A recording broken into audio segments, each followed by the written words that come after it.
There is a room in Beverly Hills on Wilshire Boulevard. And in that room, for the past 35 years, some of the most famous, most powerful, most carefully managed people on the planet have gotten on the floor. Not metaphorically, literally, on the floor. Ashton Kutcher, Vin Diesel, Bradley Cooper, Robert Pattinson, Mel Gibson, Mickey Rourke. On the floor. Unable to use their money, unable to use their name, unable to use their publicist or their assistant or their security detail. Just them and a man from Rio de Janeiro who does not care who they are. My guest today is the man who runs that room. He is considered by many to be the greatest grappler who ever lived. 365 wins, 0 losses. Unbeaten for 13 years. He trained by the Gracie family, the family that invented the Brazilian jiu-jitsu. He has been in Beverly Hills for the past 35 years. He has 961,000 followers on Instagram. And nobody has ever asked him the questions I'm about to ask him today. What do famous people actually look like when the performance stops? What does power do to a person when it cannot protect them? Which celebrities broke and which ones were completely different from everything that you expected? And what does a man who has never lost see when he looks at the world full of people who never ever been tested? His name is Rigan Machado, and this is not a conversation about martial arts. But before I take you there, please follow me on YouTube, Instagram, TikTok, and all other social media platforms, not to miss any episode of Insight. Let's go.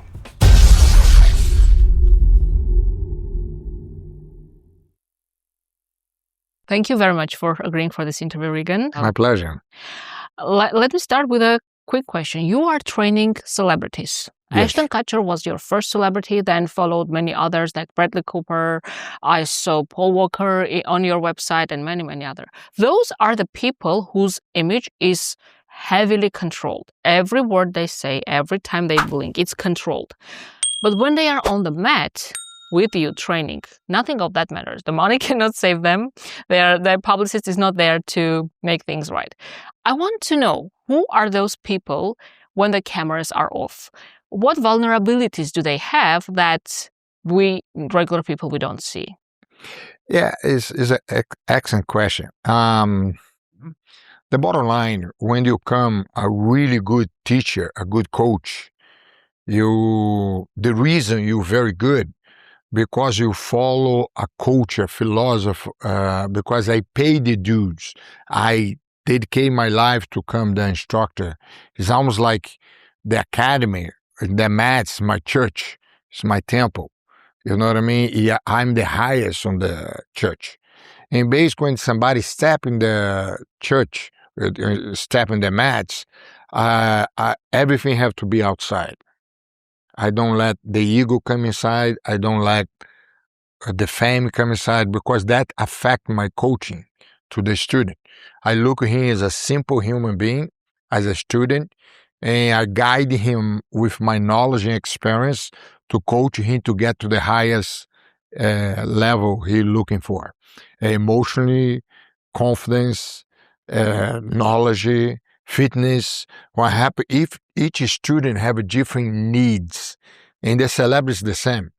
I don't let the celebrity come inside the academy. When the celebrity come over there, I told, I don't care who you are. That's the first rule. Over here, I'm the coach, you're the student. I'm the general, you're the soldier. I'm the pit bull, you're the chihuahua. You need to get to the highest level by listening to me and learning from my experience I have on the mat to show you to the highest accomplishment you can get. And especially the celebrities, are they okay with that? Like they submit, they completely agree with you? Or they love it. They love it. 99% of the celebrities love it, because the bottom line, everybody like to feel like a human, because the power for Hollywood sometimes push these people to, like a balloon. They come these big egos, this big power. Basically, when you step in a world, it's not Hollywood. Mm-hmm. That's my world. You step in this world, you get somewhere, to get some results, you have to follow the rules. And that's the rules is mandatory for training for me. Why do they come to you? They want to get trained. They want to get shaped. What is the motive? It's very interesting because when they come to the academy, when they met man to man or a man to a woman, right there you show what jiu-jitsu is, what can be beneficial for them mentally, physically, emotionally.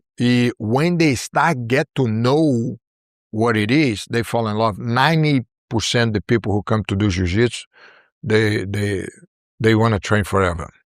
Mhm. All my students are addicted to jiu-jitsu. From celebrities, is there an age restriction? Like, who can, person of my age, can they just start to train, or it's too late? Is no limit because everything is about leverage, is about learning how to move your body better, how to apply your self-defense against somebody attack you. I think it's never a time not to learn how to protect yourself. I think any age is good. I want, going back to the celebrities, this one was of the great. So, you train a lot of celebrities. They have the public image we all see. Can you name, if you can, Yeah, a sure. celebrity that came to you, but the real who they were was so different from their public image that you were surprised too? Like a person you didn't, maybe you thought he was very different on the mat, the real person. It's very interesting because I met some celebrities when they arrived at the academy. They kind of very shy. You see, Celebrities. Yeah, celebrities. Like example, I have opportunity to train Rob Pattinson. He did Batman, the last Batman. When he came to the academy, he was very shy, very private. And after 2 or 3 classes, he started learning how to relax. After this was amazing. We're able to talk. We're able to enjoy the class more. The same thing Tom Hardy. Tom Hardy is very quiet from the beginning, but after he start having a good time doing the jiu-jitsu, he get very relaxed. He start enjoy. I think many students sometimes in stepping outside comfort zone, sometimes they have different reactions. And I think it's interesting to see some of the celebrities when they come on the mat, they get shy, some get excited, some get like worried to get hurt. Is have a different reaction according to the celebrities. But you have this technique, especially for celebrities, that implies that they cannot get hurt. Yes, I've been developed that for a long time. One the thing, the biggest chance people get hurt is most from the beginning when they don't know much. They use a lot of body strength, a lot of explosions, and when the students start get better, they use less strength and more techniques. When the celebrity come to the gym, I try protect the celebrities to sparring with these beginners because they don't know how to move. They can go too hard. It's sometimes a celebrity who need protect the face, protect the body too, because they have to film the next week. You have to be very careful. Most of the time, when they put a celebrity to spar, I get somebody super high level, which when train them, he can go very technical, very protect the celebrities to get hurt. But we do a lot of drills, a lot of repetition, a lot of little challenge like that to help them to keep learning, but on the safe zone. To keep in the safe zone is a lot of focus, a lot of, you always watch the train to be sure who you partner with them, just to be sure we protect them the best way as possible.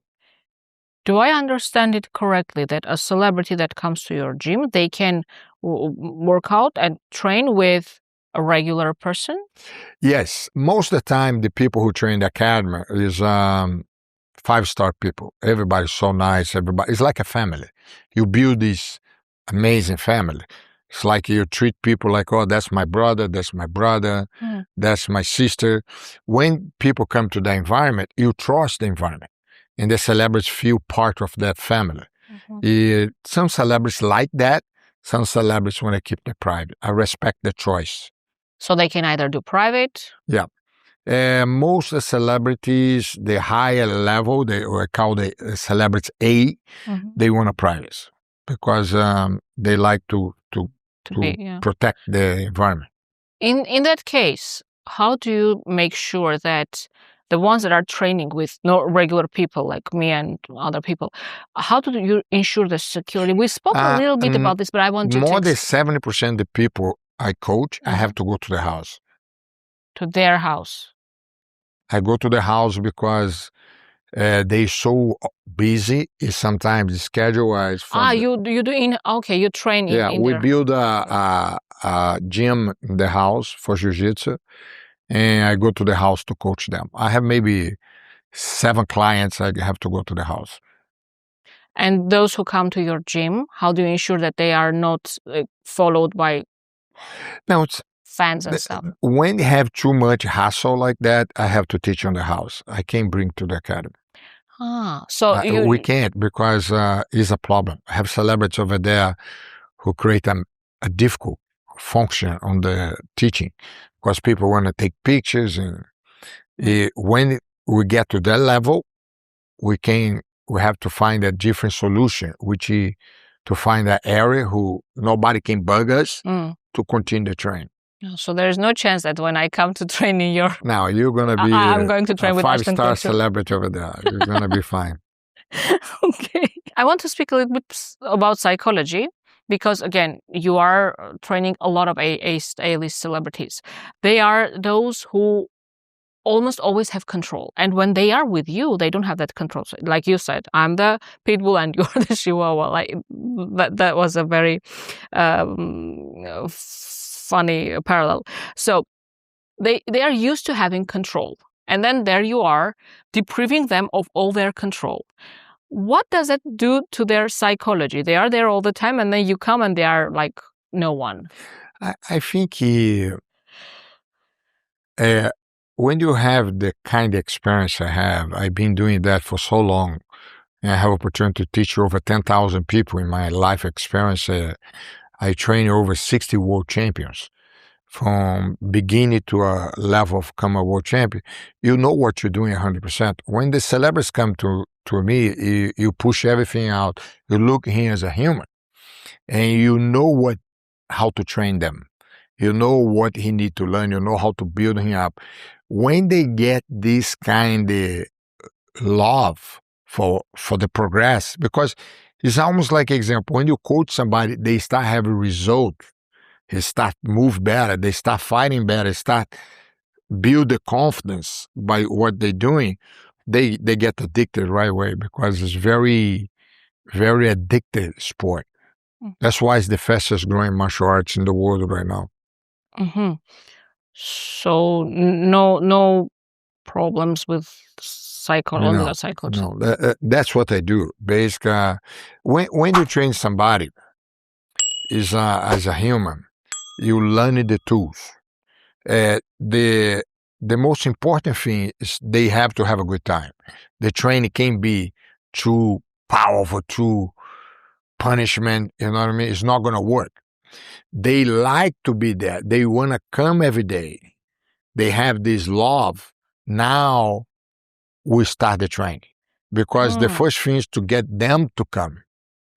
In case I not have to force him to come. He have to come because he love to come. That's my trick. When they love to come, now I know he's going to be consistent. That consistency is going to be the next step. Now we build the knowledge, you build the techniques, you build the body, you build the mind. Because everything is a technical training you do to build the mind. You know what I mean? Sometimes I test them. Let's see how far he go today to see he can handle. You know what I mean? Sometimes when they handle, say, I can't believe it. You're training for an hour today. How that possible? They get excited. Man, I train an hour. You learn how to build up emotionally in knowledge, the training, what they're doing. That a lot of celebrities, when get that level, they get addicted. Which I have more than 90% of my students get addicted to training. Yeah. I mean, any type of sports, if you are devoted to it, it's becoming addiction at some point. Yes. The moment you have fun, you want to go to train, have a good time, have fun, you know what I mean? Yeah, the moment you stop thinking about it as a torture. For example, I go to gym. A lot of people think of it as like, oh, I need to work out because I love it. And it became an addiction because if you don't do it for a couple Why of you like to come? Because you feel stronger, you feel you see the health. results, you feel Exactly. it. The same in what I do. But on the other hand, when I know a lot of people who go to gym, they spend as much time as I do, but they maybe don't see the results or they are not devoted enough. And they just like, oh, it doesn't do anything. It's like a torture for me. I just do it because It's a I have to do trick. I agree with you 100%. But that's the ability of a coach is to make him excited to come. That's the first hook. Because they don't want to come. I can do miracles. Yeah. Because the consistency is going to be the answer. If I happen, I make fun, I make a nice workout, I make it light, and they excited. They come. When can I come next? I hook. He's on the hook.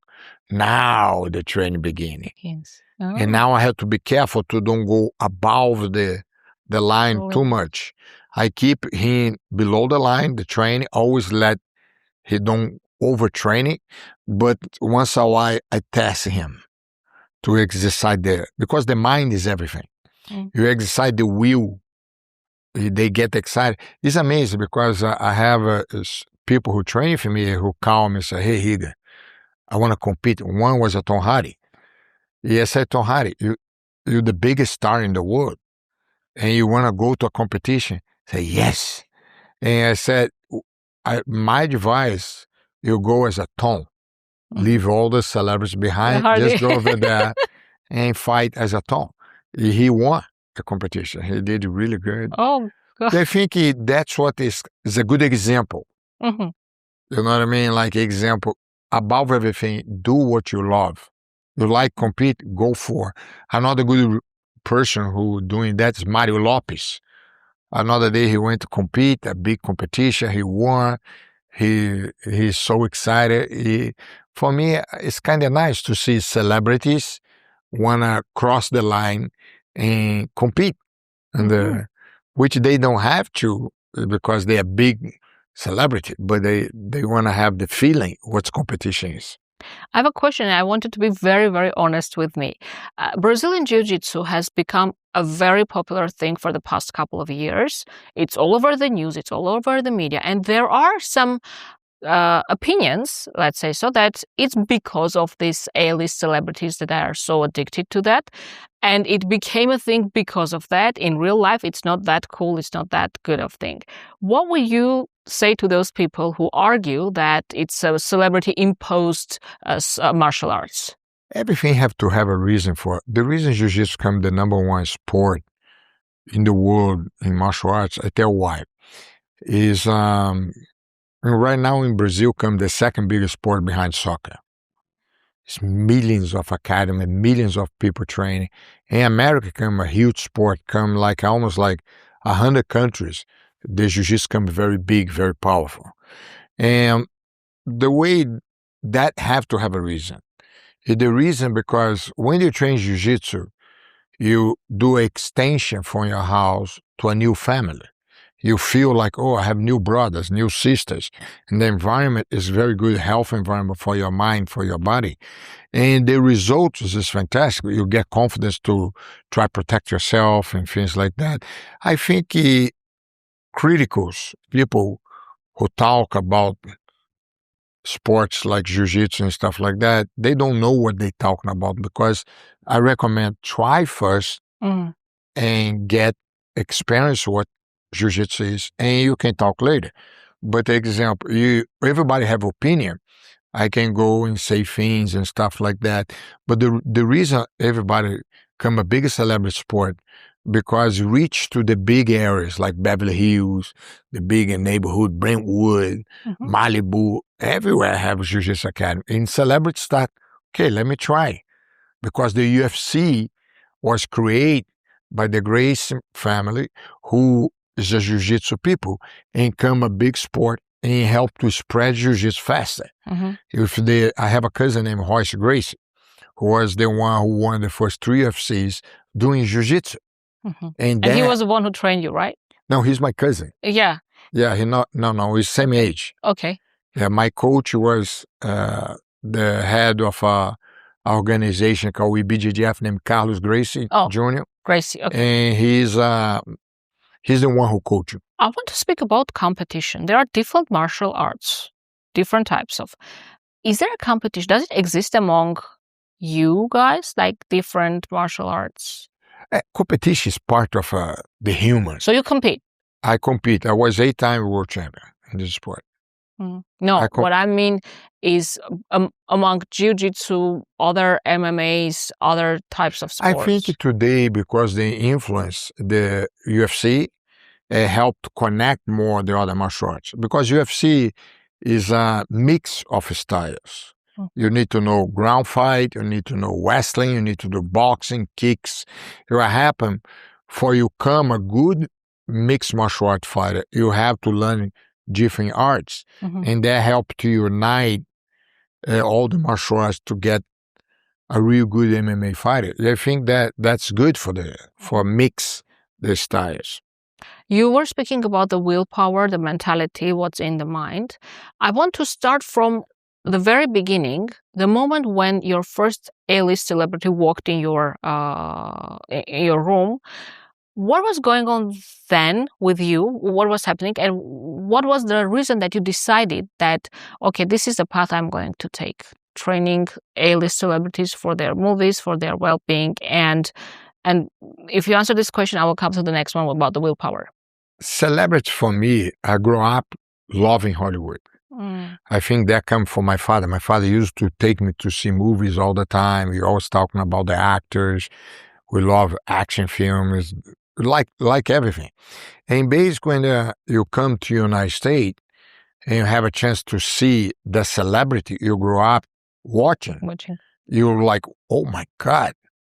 Over here, Jean-Claude Van Damme, Steve Seagal, Arnold Schwarzenegger, Stallone, if they talk to you, you get like overwhelmed because that's the guy, you watch all his movies, you know what I mean? And you get overwhelmed, like you starstruck, like, oh, can I take a picture of you? Because you get excited because you're a big fan. But when you live in Beverly Hills, West Hollywood area, and you work in this environment and meet celebrities every single day, these things start little by little disappear. And today, when you meet a celebrity, you feel more like meet another human. You meet another person. That for me is amazing feeling because I'm so used to see them and talk to them. These kind of disappear a little. I'm still big fans, but it's not like used to be on the first time when they arrive in my state. So now you are treating them as like... You get used to. You are in the heart of the Beverly Hills, where ego says a lot. You have seen what immense, crazy success does to people. I want to know, actually, from your experience, is there a collision between power and ego? Yes, 100%. In everything. I think the Hollywood is a very strong environment for that because celebrities come like gods. Like they walk on the street, the paparazzi follow them. Everybody want to be his friend. All the girls in Hollywood want to date them. You have to be careful because when you get all this power, it not only builds your ego, you have to walk bodyguards and like that. You almost like it kind of change you a little bit. You have to be careful to lose who you are as identity. And I think when you have a very good structure, like family, mentally, you know what I mean? That's why jiu-jitsu is good for them, because jiu-jitsu keep them real. And that why I believe celebrities like to do jiu-jitsu, because they bring you back to reality. In this environment, you're not a celebrity. You're just a normal student who learning the sport.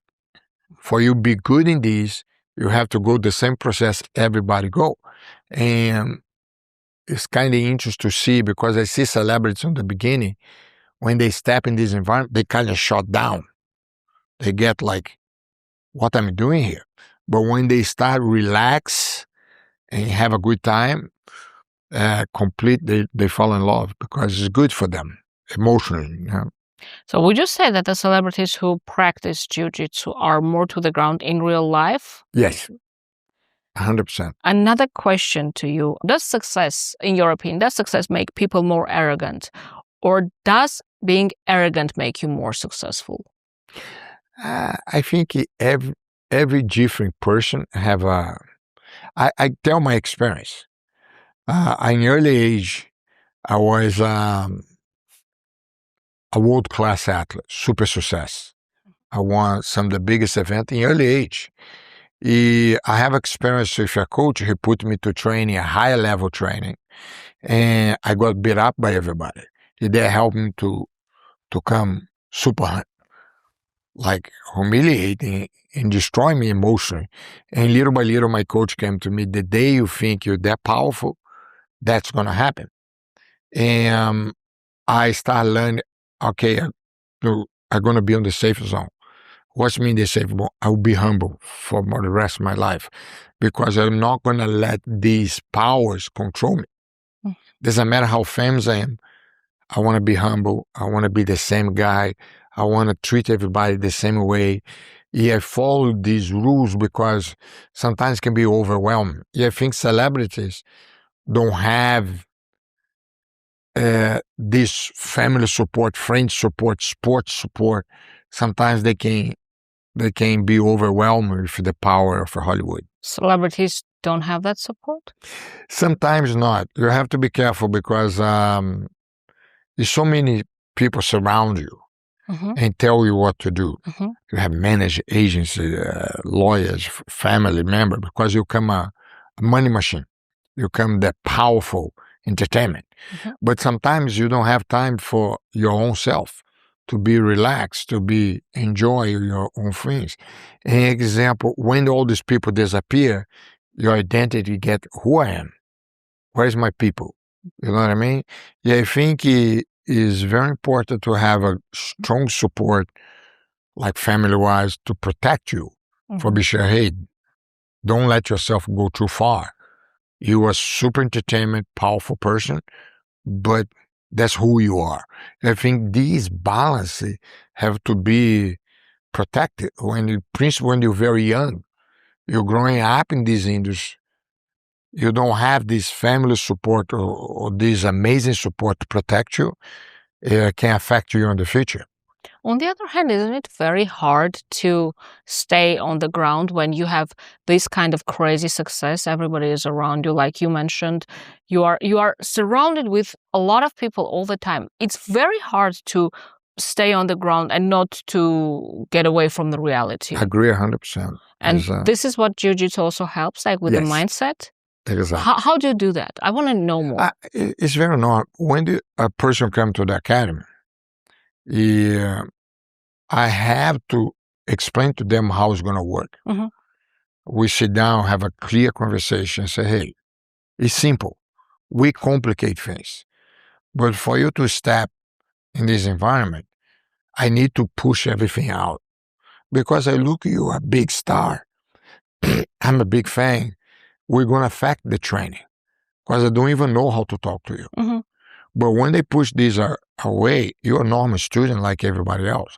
I'm going to coach you the same way I coach everybody else. Like I tell them, outside the mat, I'm your friend. I'm a big fan. When you step my mat inside the mat, I'm not your friend. I'm your coach. I'm going to coach you to have results. And that's the difference, which I explained to them in the beginning. They're fine with it. You came from Rio de Janeiro. You grew up in a family that was genuinely tough, as far as I could research. Not Hollywood tough, actually tough. And then you came to Beverly Hills, which is something very different from Rio de Janeiro. And you have been here for 30 years. I want to ask you, what you see in this city that someone who grew up here cannot see? Actually, I grew up in a super wealth family in Brazil. My father was a judge. We grew up with bodyguards, and my uncle was a general in the country at the time. My relationship in the fighting world come from my cousins, the Gracies. My mother's sister married the founder, Carlos Gracie, from the Gracie family. And basically, when they came to the United States, Rio de Janeiro looked like California. Population, you know what I mean, landscape, almost the same sports and stuff like that, the same environment. And we use the influence of the America, a lot of the entertainment movies, a lot of the things in America is a big influence in Brazil. We follow the America culture in Brazil. When they came to America, was the only thing who changed is English. We're not speaking Portuguese anymore. Now we speak English the full time, but the adaptation was very simple. But what I love in California, in the United States, Los Angeles, is the opportunities you get, who is not the same opportunities you get in Brazil. And the opportunities you get here is amazing. Today, I have a school in Beverly Hills. I teach stars. I become a director. I launch my own energy drink. All my dreams, little by little, come to reality because California is the land of opportunity. And you are making the most use of it. I try to take every advantage and opportunities I get. Let's speak about social media, because everybody now is online, in line with being offline as well. You have around 1 million followers, a little short of it.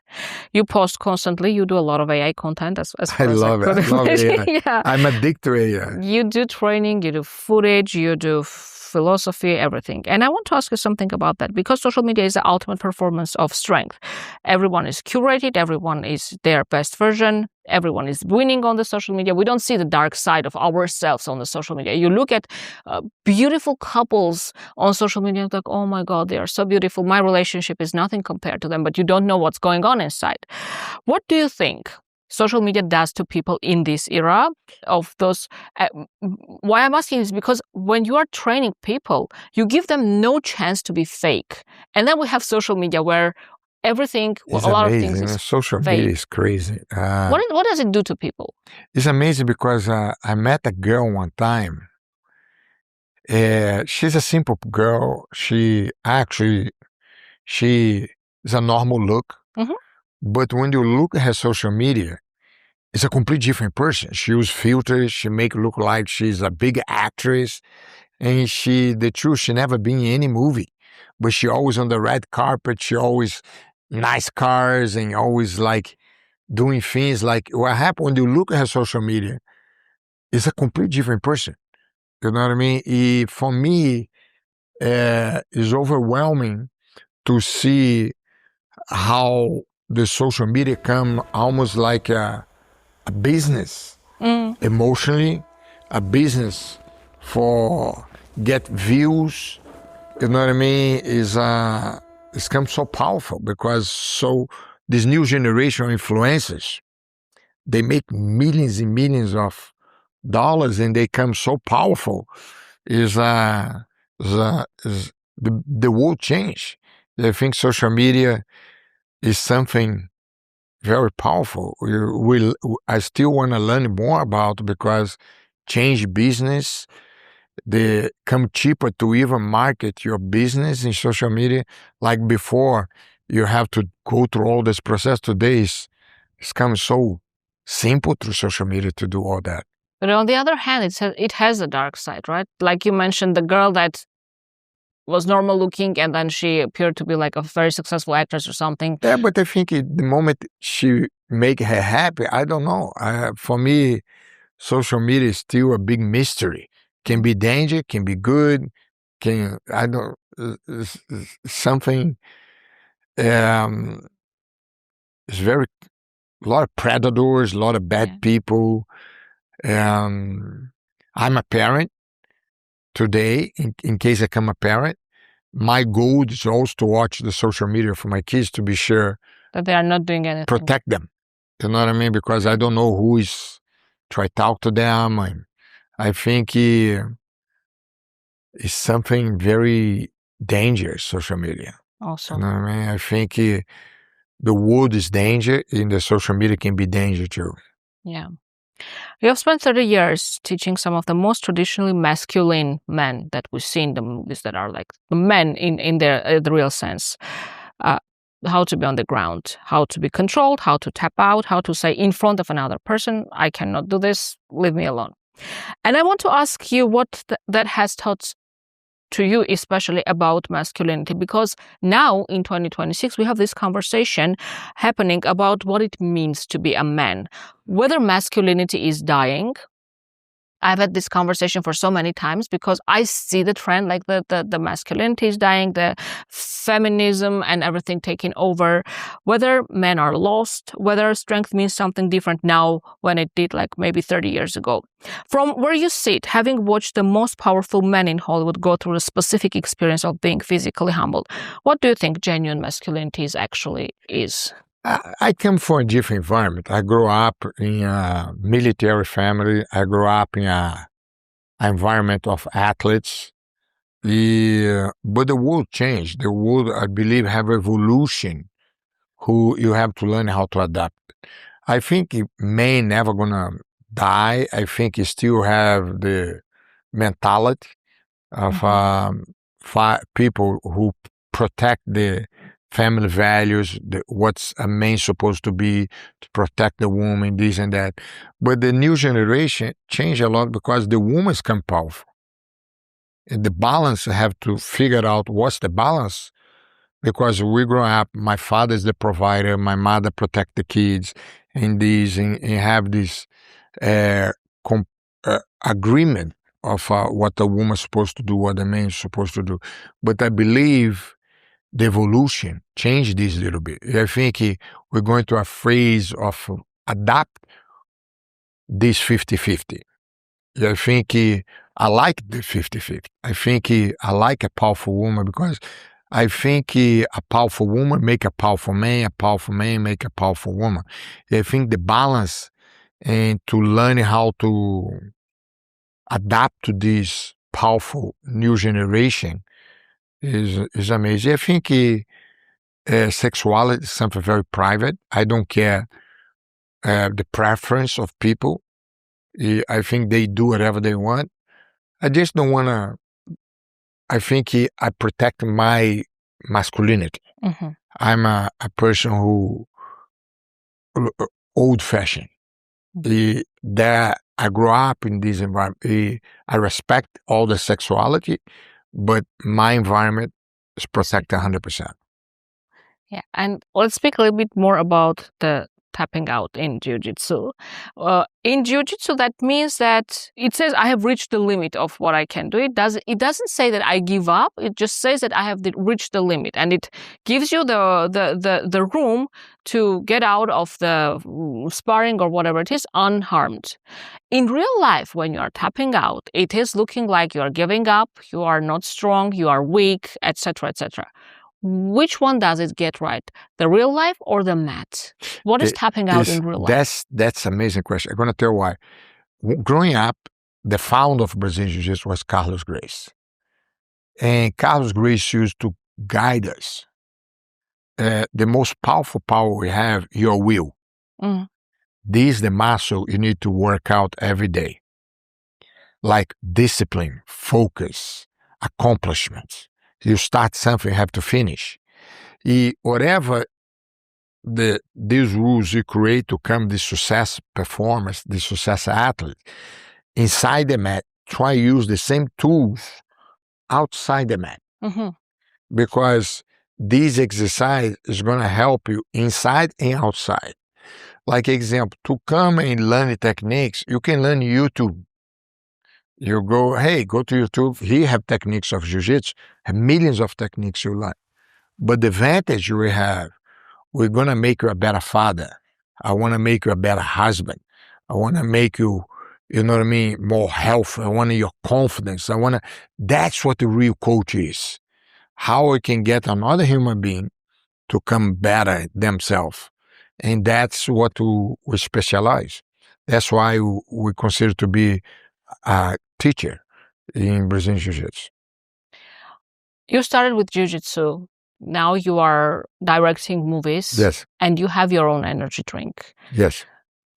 How do those three align, and what is coming next for you? One of the things I'm doing, I believe everything is a blueprint. And I look up to mentors. One of my mentors is Ashton Kutcher. He's a so success inside the movies and the shows, TV shows, but he's a very success in technology. He have 200 different businesses he do. And basically I look up to him like, how you find time for all that? And he give me advice. We've been trained for 15 years. And I have other guys like him who come very successful in different areas, which he has said, okay, let me challenge myself outside my comfort zone.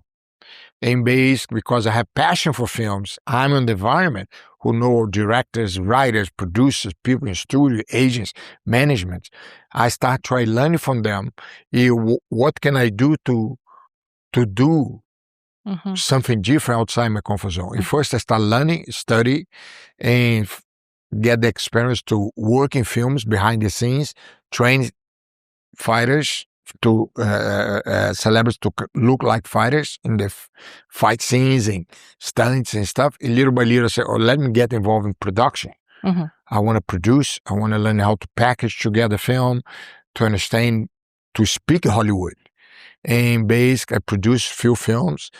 Here I come to a point, now I'm going to direct. And basically, I start small films, and I want to learn from my mistakes to do the next movie. Learn from my mistake to get better. Learn from my mistake to get better. Because that's the only way I believe is going to do it. It's almost like I want to become a world champion in jiu-jitsu. I can't go one jump to be a world champion. I have to do all these fights to give him the right experience to come good, very good, to now accomplish to be a world champion. The same I look up to do the film business. I want to keep doing. That's why I want to be sure I'm in the comfort zone to keep doing, to a point I get better. I believe when I have 5, 6 movies, I'm going to step up now. Of course. Now I'm going to do bigger productions in better scripts, better films, better production, better. Yeah, I believe that's the challenge I'm looking for. But one this challenge I have right now is to master the action. My goal is to be able, I can do small films, but I can do studio films. I can do expendables. I can do any level of action in films. That's my goal. I want to speak about training actors for them to appear in the films versus training for their real life skills. How different is one from the other? What do you train for? It's the same. The action is not that. The first thing is to learn the rules. The second thing is to get results. The only difference, one you train to be good on the sport. The other one you train to learn how to do the fight scenes. The fight scenes, to look real, you have to go through the process to understand how a fighter think, how the fighter move, how they combine the techniques. You know what I mean? And that's the same process. So you start the same, it's just the same. You train them, you have to understand, to read the fighter, the actor, what he can do physically. From that, we start add techniques.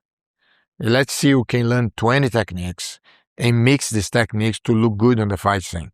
And that's basically what I do. You've been in jiu-jitsu for 30 years.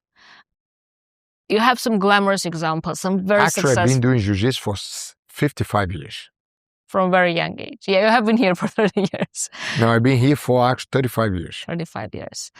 We all see the success. We all see the glamorous thing that Rigan Machado has done. I want you to be honest. What has jiu-jitsu taken away from you? I think jiu-jitsu keep me humble. I think jiu-jitsu keep me as a human. And I think that's the two most important thing for me. Never think I'm better than the other person. I think I'm equal to everybody, but I look up to them not to be better than me. I said, no, we're equal. And the moment you look people that level, you treat everybody the same. I think that's something I use as a code of lifelong lifestyle. I want to be sure I love everybody, treat everybody right, build good friends, respect, protect my honor, have a line I don't cross, because my integrity is never going to sell. I think is no money can buy my integrity. I think this exercise every day is what's very important for me. I want to be one day, my friends look up to me and say, hey, that's a good man. You know what I mean? What did it take from you, like emotionally, physically? What did you give? Like what you're mentioning now is everything that you gained, because everything is positive, your mindset, your willpower. But hasn't it taken anything from you? Would your life be any different if you hadn't practiced jiu-jitsu? I don't know. I think I can't have another life without jiu-jitsu. I think jiu-jitsu is part of me, it's my lifestyle, it's my code of honor. I think I don't know how to live without jiu-jitsu. I didn't even imagine how I'm going to be without jiu-jitsu. I think jiu-jitsu saved my life. People enter your room, and then after some time they leave completely changed, completely different person as they were opposed. You have to come one day. I will, definitely. That's another conversation. I see you to be a world-class female competitor. Oh my God, okay. You changed their lives. I want to know something. What is exactly that you are doing for them to be changed, that they don't see, that they don't realize? It's very simple for me. When they come to the academy, I look first basic things like posture, look on the eye, the way they speak. That's little tools you learn by coaching. And that makes me, you think that I'm a good candidate for jiu-jitsu? Yes, I can see, I'm afraid of you because you have the power. I can see, you know what I mean? You in jiu-jitsu, you're going to be a phenomenal athlete. Oh, okay. You have all the tools to be I'm a powerful woman. But the bottom, when you learn these tools and you look them like, let me see how strong is the heart, how strong is the focus, how strong is the ability physically. And little by little, you start see what they made from, what they need. And when you learn that, more you learning them, you figure out, oh, I got it. Now let's go here. Let's go here. And pretty soon you build them up. It's almost like build them to become a master in a chess game. But they use their own body, their own mind, their own heart, their own focus. You get good results by learning how to analyze that the right way. Someone watching this episode right now is thinking of changing their life. They don't want to spend the long hours training, or they are not ready for that. By the way, anybody who watched this show can come to my academy, mention her name, mention her show. You're going to have an introduction for free with Rigan Machado. Because her. Okay? Yes. See? Because she's amazing interview, and I'm my honor to be on the show. Oh, thank you. A person that is watching and doesn't know what to do with their life. They are maybe not financially capable of affording jiu-jitsu classes. What is your advice to them to start change? I think the will make things happen. You know what I mean? I think the moment they love something and they fight for, that's a good beginning. I think it's no walls or problems, always a solution. And I think that's what they need to be focused, because life is not easy. You want something, you have to fight for it. I think challenge is about fight. Fight to be a good husband, fight to be a successful businessman, fight to be a good athlete. You need to be consistent, challenge yourself as a human, and try fight for this accomplish. For you to come to training, you don't have financial, go after the financial. Mm-hmm. Because everything have a cost. The guy who going to teach you, he have to get paid to teach. The place you're training, you have to pay for. What happens, you go there, you have to support the system. Another way, the system is not going to work. And I think that's why I tell them how much you want something in life. Fight for. Mm-hmm. That's the first beginning you have to do. That's also in our mind, right? If we think that we cannot do it still. Is there anything actually we cannot do that is not controlled by mind? I think I see people who. Another day, came this guy in my academy. I forgot his name, but he born without half his body. He only have the arms. He come a successful wrestler. He come a great athlete with his arms. And he said, put a tattoo, I think, no limits in his back. Today, he's a big influencer. He's so success. He was in America Got Talent. For some reason, his name gave me a blank. We become friends. And this guy for me is an example. Because a guy who don't have no skills. Mhm. What's your skills? You have legs, you have arms, you have a mind, you have a heart, you have Eyes. intelligence to do whatever you want. What stop you? Thank you very much. My pleasure.